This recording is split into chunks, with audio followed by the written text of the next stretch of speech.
Splat the cat, Splat the oopsie cat. daisy. Splat the cat. Oopsie daisy. Yeah, let's read it. It was almost springtime. The weather was getting warmer, but the sky was still grey and rainy. Splat thought being stuck inside was a waste of Saturday afternoon. This is the Splat. Splat perked up when a sopping wet Simeon scurried and into his room. Simeon was crying a weird looking seed. Where did you get that? Asked Splat. This is the seed. Simeon held up the seed and started at that. Then he shrugged again. I wonder what kind of seed it is, said Splat. So it could be anything. He's just looking at it. Well, there's only one way to solve this mystery, Simeon. Let's see if we can make it grow. I think we need to plant it first, let's said. But I never planted anything before. Do you know how to plant a seed? Simeon shrugged. Okay, then let's go to the library to find out, Splat announced. This is the library looks like. Splat and Samuel walked straight to the library to look for a book about a gardening. The only problem was there was so much information. Splat wanted to grow one seed, not a whole field of corn. After staring at the cells for a long time, Splat finally asked the librarian he was happy to help him find the perfect book. That's the book. Dirt Splat.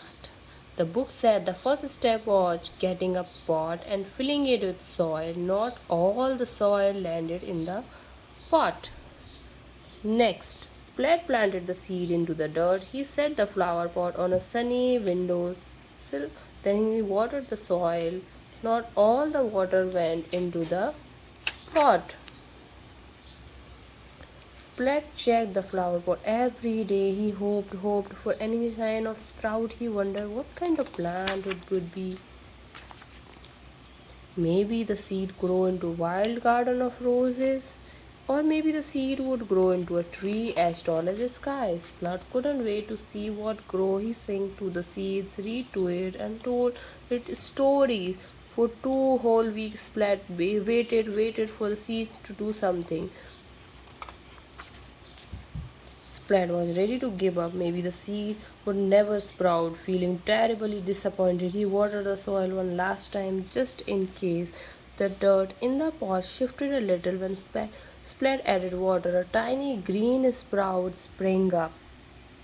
Splat cheered loudly but quickly shut his mouth because he didn't want to scare the little plant back into the soil.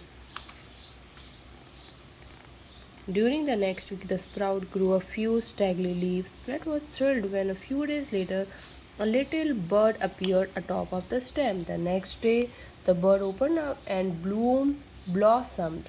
It wasn't a wild jungle plant or many colored rose or a tall tree. It was a flower, a little daisy, and Splat knew just who to give it to.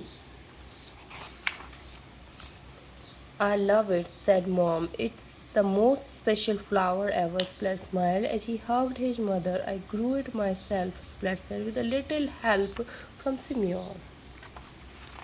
Story. Yeah.